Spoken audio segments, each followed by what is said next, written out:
السلام عليكم وأهلا وسهلا فيكم ورمضان كريم علينا وعليكم إن شاء الله. رح نعمل طريقة المعروك التركي طيب كتير وطريقته كتير سهلة.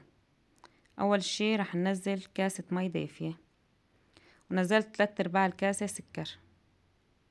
بعدين بننزل معلقة خميرة فورية وبننخل فوقن كاسة طحين.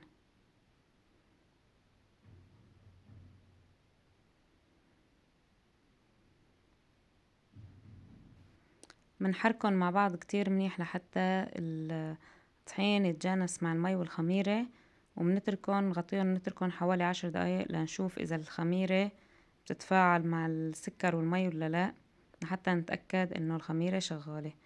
بعد ما اختمروا حوالي 10 دقايق رح ننزل بقية المكونات. هون نزلنا بيضة كاملة، معلقتين لبن،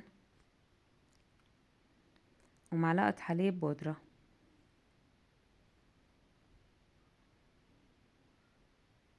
ونزلنا معلقة محلب،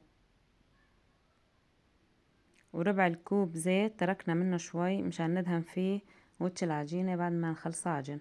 رح نحركهم مع بعض كتير منيح، ورح نضيف الطحين بالتدريج.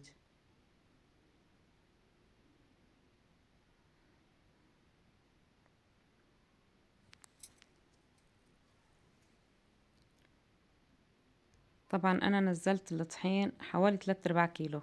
انا ما كلته لاني كل طحين بياخد سوائل شكل.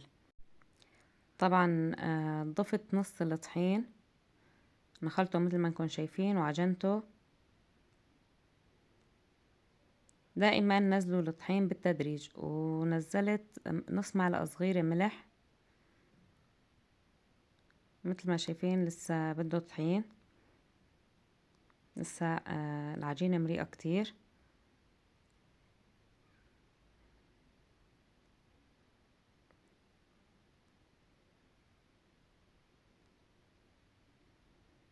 هاي نخلنا بقية الطحين وبنعجن كتير منيح، عجنوه كتير منيح. بعدين نزلت معلقة زبدة ورجعت عجنت. وهون راح نلفلف العجينة، ودهنا قلب الطشت شوية زيت حتى ما تلزق، ودهناها من فوق بزيت وغطيناها.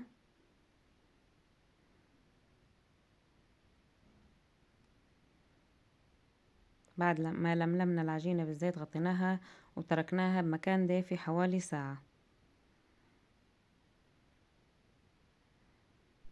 طبعا ما بتختلف طريقة المعروك التركي عن المعروك السوري كتير. انا كمان منزلة بقناتي طريقة المعروك السوري، رح نغطيها ونتركها لحتى تختمر معنا العجينة.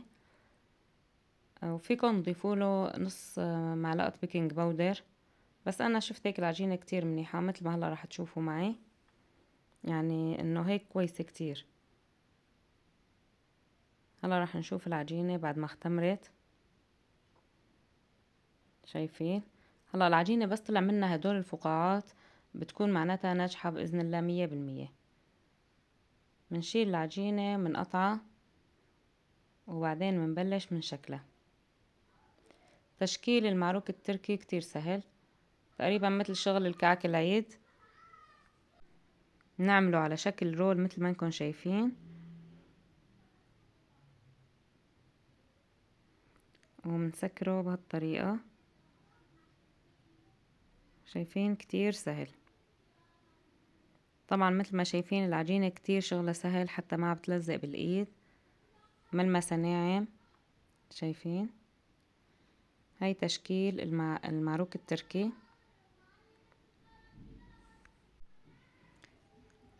هاي شكلت اكتر من وحدة قدامكم حتى تشوفوا الطريقة. رح نكمل الكمية كلها بنفس الطريقة، ورح نرجع نترك العجينة لحتى ترتاح نص ساعة وتختمر مرة تانية. بعد التشكيل نغطيها ونتركها بمكان دافي، وبعدين رح ادهن وش العجينة او وش المعروك بصفار البيضة وحليب ومعلقتين خل.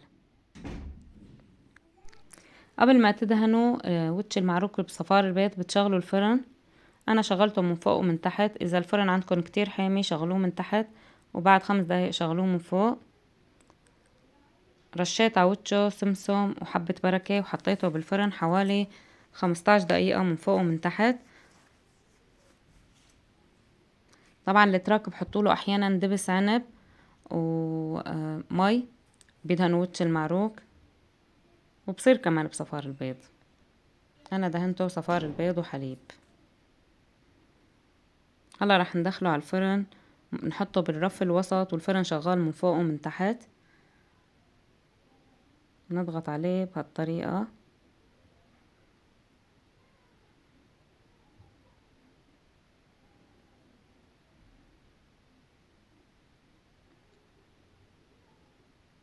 وهي بعد ما طلعناه من الفرن ريحته بتشهي. طبعا انا غطيته بفوطة حوالي ربع ساعة لحتى برد، احسن لحتى يضل المعروك طري قلبه وهش. شايفين؟ وهلا راح ادهنه بالقطر. كمان التراك ما بيدهنوه بقطر، بس انا ولادي بحبوا المعروك مقطر. راح ادهن وش المعروك بالقطر مثل ما انكم شايفين، وهيك صار المعروك جاهز. وان شاء الله تكون عجبتكم الوصفة، واذا عجبتكم الوصفة حطولي لايك للفيديو، ولا تنسوني من دعائكم، واشتركوا بقناتي اذا لسه ما اشتركتوا، وفعلوا زر الجرس. شايفين شقد المعروك هش وطري؟ يعني عم تتحكمي فيه مثل ما بدك. شايفين؟ هيا عم بقطع قدامكم معروك، وشفتوا قلبه شقد ابيض ما شاء الله. وهي سفل المعروك كمان لونه حلو، طعمته كتير طيبة وريحته يا سلام.